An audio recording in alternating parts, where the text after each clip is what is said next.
Today I'm going to build a straightforward JFrame using Swing in Visual Studio Code. We're going to create the JFrame, add a couple of objects, and we'll also learn how to create an action listener to respond to the objects. So I've started with a basic project.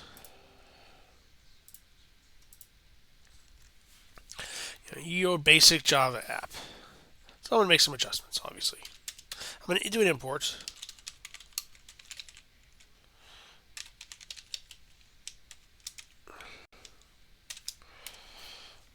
I'm going to import javax.swing.star. Inside of JavaX and Swing are everything you need, or most of anything you need, to build a Swing application. Swing is one of several Java tools to create a GUI object. Swing is relatively old, but it's still very popular amongst businesses, especially for managing and taking care of legacy applications. For newer stuff, Java tends to build in the web or use JavaFX. But I'm sticking with Swing again because it's very popular amongst businesses. So in order to modify this,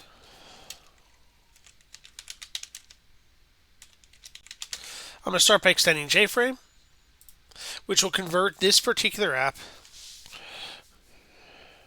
into a JFrame, which now will get rid of my system.hello world, so I no longer need it. What you're going to do is we're now going to set the size of this particular JFrame, make it visible, and run it.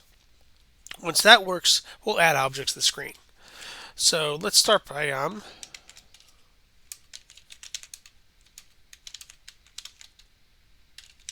so we're going to call our constructor inside of our constructor. I know it seems ridiculous, but we're calling our constructor inside of main. App, of course, is my project. I'm calling my JFrame window. You can call it whatever you want. This just becomes the object visible on the screen. You can put stuff in this constructor to do work. I'm just leaving it default for now.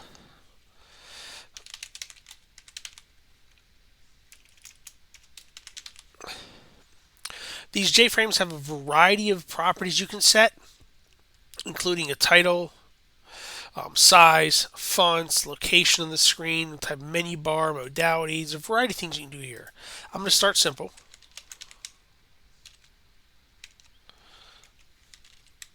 And create a 500 by 500 pixel app. There's nothing magic about 500 by 500, it just works.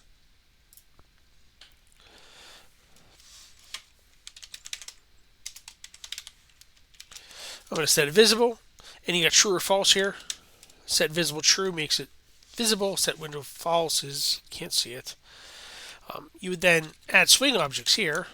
We'll do that in a couple minutes. And then I'm going to make the program so that when we X out, it closes. It's called default close operation. And I'm going to pass in a JFrame. Helps to spell it right. I'm going to pick exit on close. Exit on close is just part of an enum built inside of the JFrame class. Without the exit and close, every time you X out of your frame, it still keeps running, which is pretty silly. So I'm going to save. I'm going to run Java.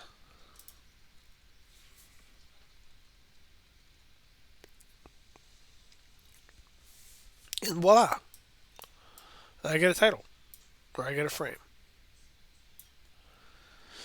Since I set the exit on close when I X, the program stops. If you have forgotten that, you'd have to hit Control-C down here in your terminal, or fire up your task manager and kill it. You can set other objects to this.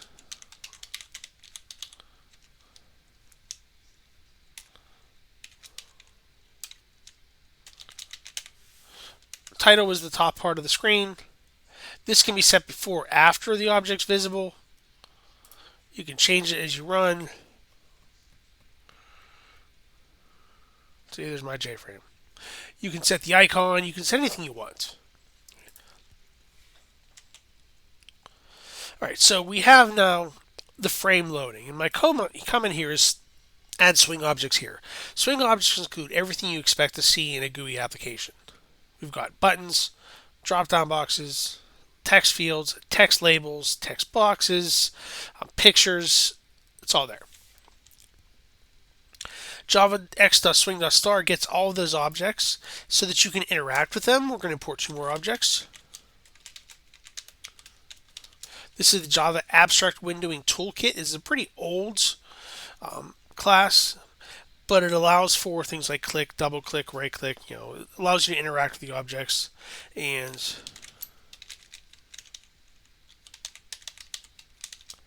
I'm going to add Java AWT event star. This again allows for different events. An event in the computer world is anything that's user generated typically. So like click is an event.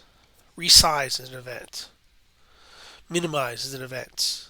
Type can be an event. Key press, mouse move. All these are events that you can respond to.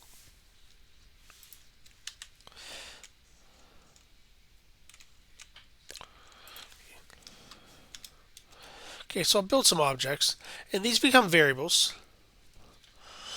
I want to make them all appear privates.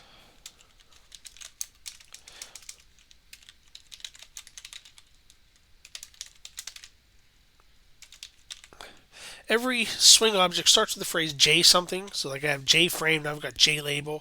A label is used for eye candy on the screen. It's used to display data to the user. The user cannot interact with it. They can click on it, but they can't type in it. Let me give it a good name. I like to call them what they do underscore label, or if you hate that for scenario, you can call them like that. If you go old school, I've seen this. Label directions. The idea is to name the object so you know A, what it holds, and B, what you're doing with it. So I'm going to lose the underscores. I really hate those. I'm going to call the constructor. And inside the JLabel, I'm going to pass the string.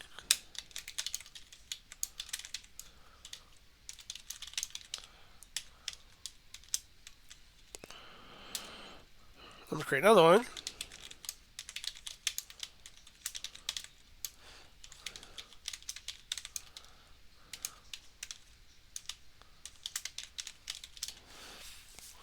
So I've created 2 labels. I'm going to create a text field used for inputs.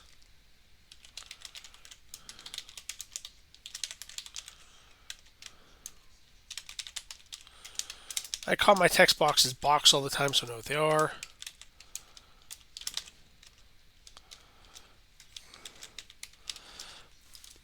Text field takes many different parameters. This one is the width of the box in characters. It's a rough width, so it's about 25 characters wide. You can also put text in there, and that's going to create a button.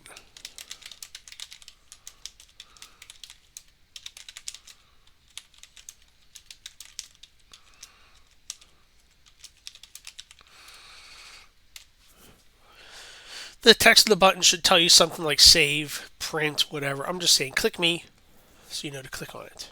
So we've created these objects. Nothing's visible on the screen yet. Let's create them. I'm going to add them right here. Right now, the order that you add them is important.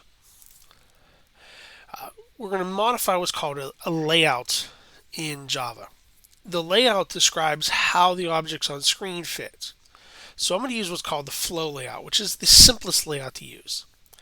The flow layout will just put the objects on the screen in the order you put them and try to center them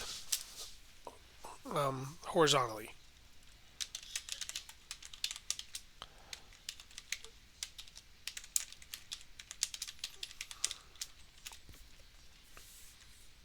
I keep doing that. Oops, forgot the parentheses for my constructor.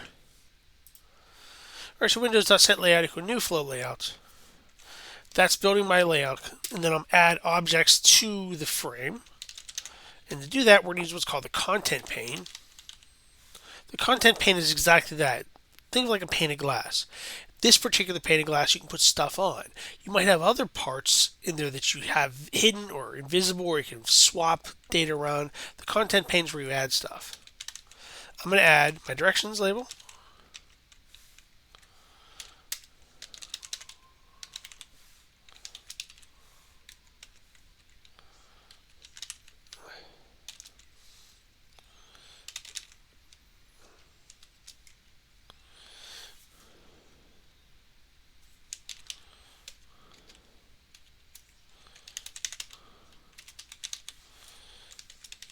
You can create a variable that links to window.getContentPane. I just don't like doing that because I forget what I'm doing when I do that.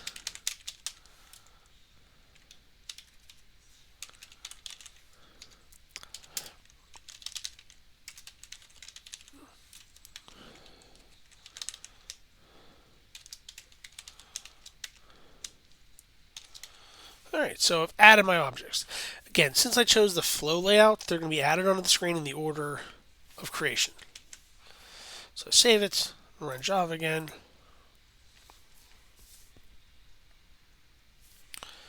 And the stuff's here. Here's my directions. I can type in the box. I've got roughly 25 characters wide. I can type forever. There is a limit you can set in those. Max length, you can set in the properties. Look those up. I can click the button, nothing happens.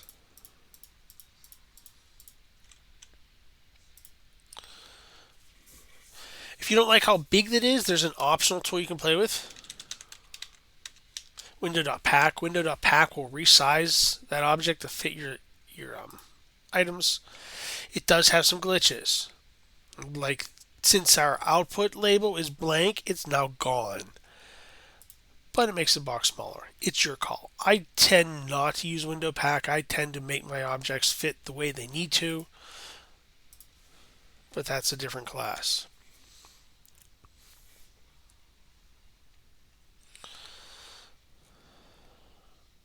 Alright, so it works. There's a button there. We need to get the button to do something. I'm going to create what's called an action listener or event handler. It depends on what language you like. They're both the same thing. The event handler is going to respond to the event of clicking on the button. Every object in the screen has an event that you can write to handle it. All you have to do is learn the events. I'm going to use the default action performed object here to respond to my button. So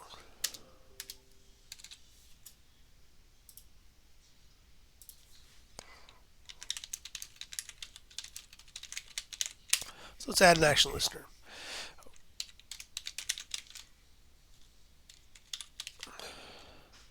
I'm adding it to my name button. And what this method wants is it wants an action listener. I'm going to create a generic function here.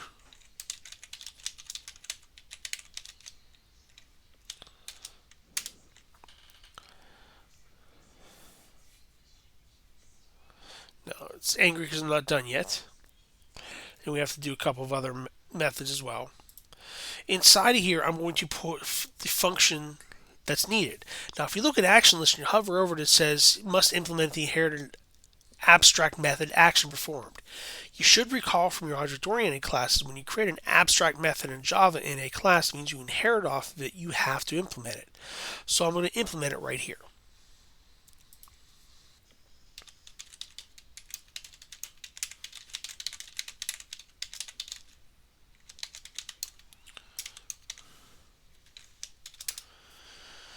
So now it's not angry at me. Now my button doesn't do anything. You now have two choices. You can write your code directly inside of here. So you can put all the code right inside of here. I don't particularly care for that because that becomes real ugly. What I like to do is make a quick function call.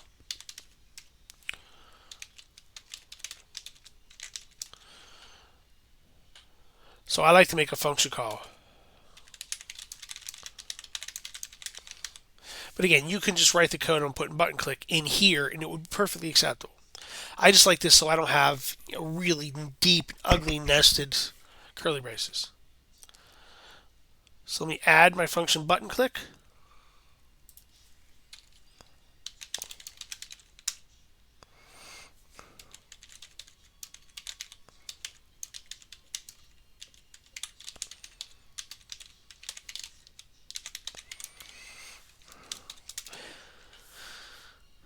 Okay, so button click now exists. It no longer yells at me. I will now put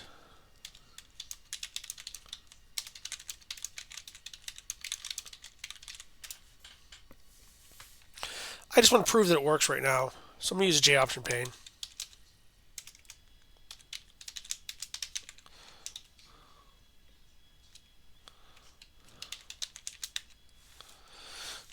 JOption pane show message dialog. Well, it's basically a pop-up box.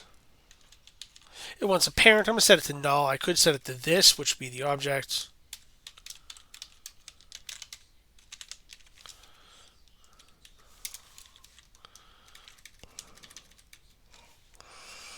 And then if you want, you can put in the title and the message type.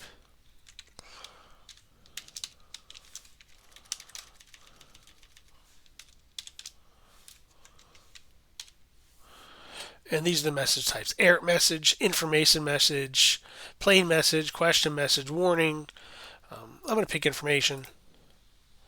Everything after the text is optional. It just looks cool. I'm pressing enter just for readability. I save, run my Java, make sure it works. What should occur at this point is I click my button. I should get a pop-up and it says button works. Information is the I, hi was my title, button works was my text. Beautiful, it's working. JOption panes like this are really good for important stuff. So if there's an error, I like to use a JOption pane to pop something up in the face, say, hey, you made a mistake. In terms of interaction with the user, basic interaction, no, it's not the right way to go. I also like to use these for just verification that my action listeners work, because these are a lot of things that can go wrong here creating an action listener. So I know it works. I'm going to comment it out now. And then if my button stops working, the first thing I'll do is I'll uncomment that show message dialog just to verify to myself that I didn't break my action listener. All right, so we have a listener. We have a button that responds to it. Now we need to do something. Typically, whenever you're working in a GUI object, you do three things. You'll start by reading from the screen.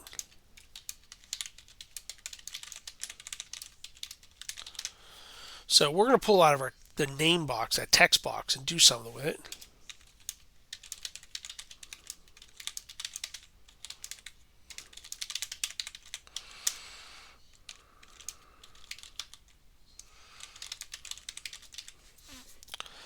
So basically, in general, whenever you're responding to an event, you strip something off the screen typically. You do something with the data from the screen, and then you output what you did. Okay? Now, that's very generic.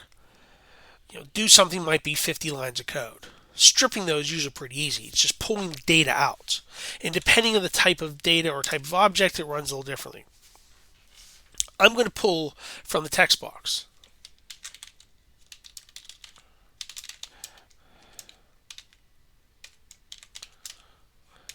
Now, notice I'm just able to refer to name box here. This is why I made these guys global. You have from your from your object-oriented classes, you have getters and setters. Getters pull stuff out of the text box. Setters put stuff in. There's a lot of get text items here. I'm going to use get text. And that simply pulls out whatever you type into the text box and puts it in the variable called your name.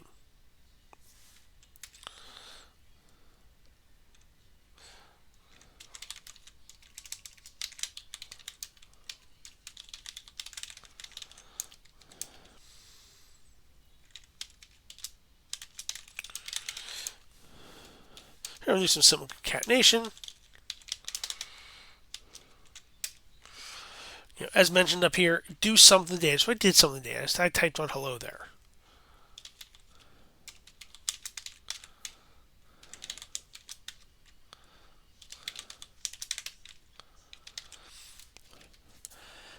Get functions retrieve from the on-screen objects. Set functions write to the on-screen objects.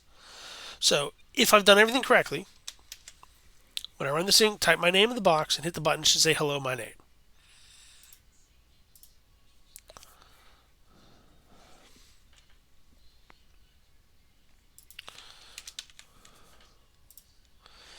Beautiful. Now, we have a glitch now. You don't know, but we have a glitch. If you used pack, you saw the glitch. This is a feature of Java. So I'm going to put on pack and show you what happens with pack.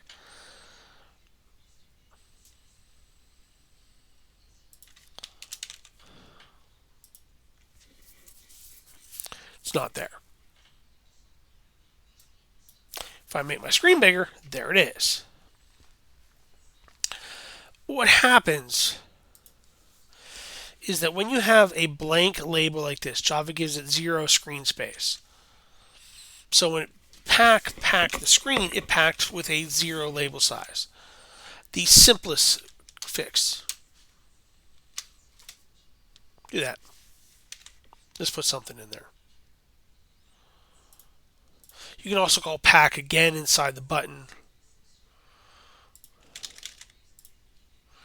Oh, it didn't work again. It was too big. My solution, don't use pack. I don't like pack. As mentioned, I'd much rather, as a programmer, control the size of my screen rather than let Java control the size of my screen. I don't trust Java. For that matter, I don't trust anybody.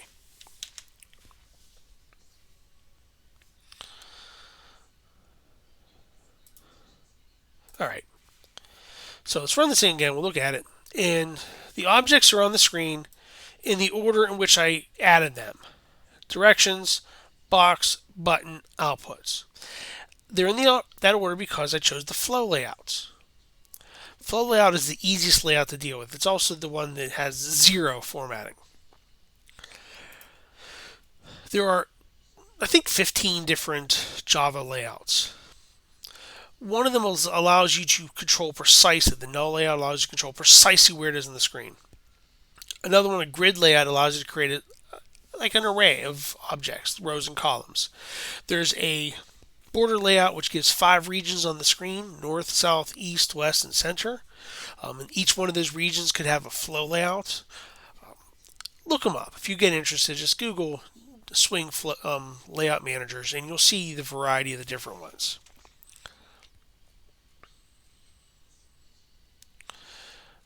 I'm going to use a grid layout to set mine.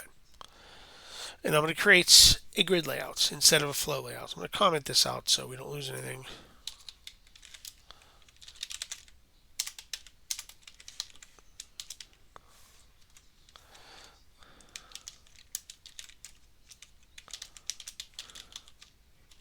Grid layout needs 2 things: rows, columns.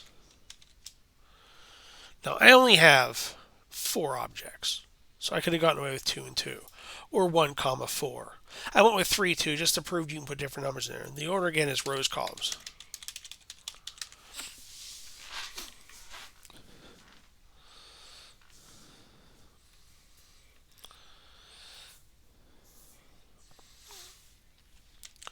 Now let's see what happens.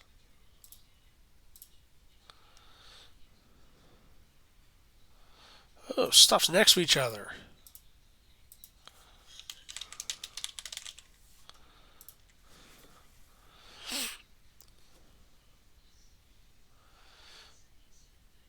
So I've got some really big objects, and by default, the objects fit the grid. You can play and change that, but by default,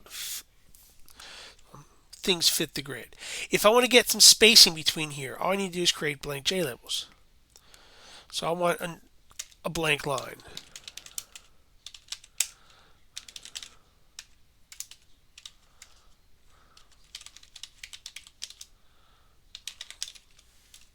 What I'll do is I'll just simply add in a blank JLabel.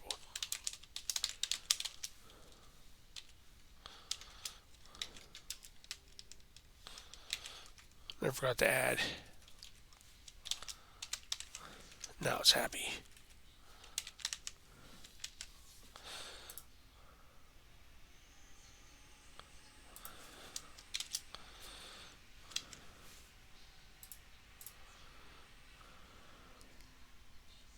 So now I got space here. If I resize this, stuff looks better. See what happens when I pack it. I forget what happens when I pack with that.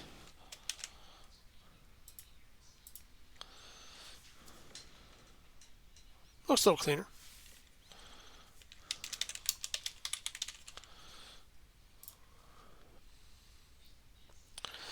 You can play games with padding between here and spacing and row spacing. There's all sorts of games you can play. Again, Google the grid layout to see more of those.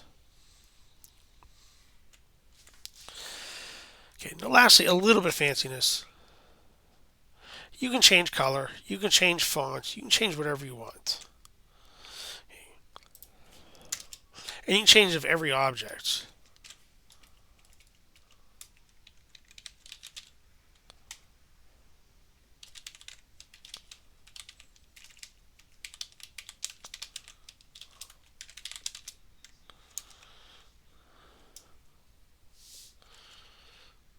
Oh, I spelled window wrong. That's why it's not dropping. We're going to set the background color.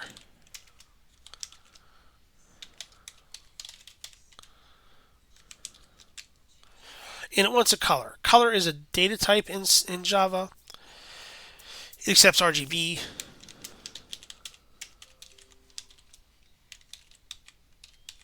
This will be a darkish purple. Of course, the numbers are between 0 and 255. You can also do things like color dot and pick a color. And they've got the standard 16 colors built in. You can set objects to have a color.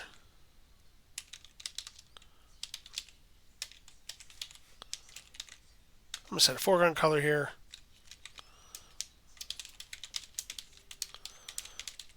Actually, this will be a dark purple. The top one will be a lighter purple. Misread my own colors.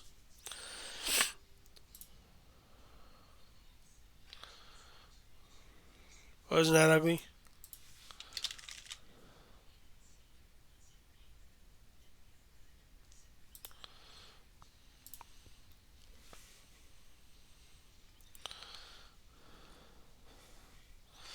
Okay, if you want to set a different font,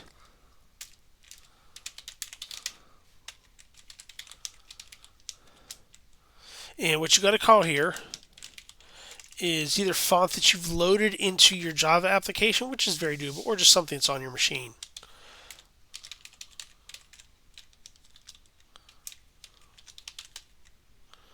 You can bold it, you can italic it. Let's italicize it. Let's give it a size. If you don't have Calibri, pick something else.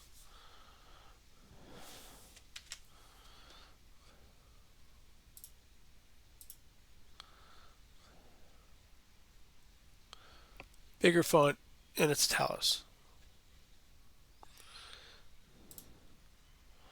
Alright, so that is the basics of creating a JFrame in Java using Visual Studio Code.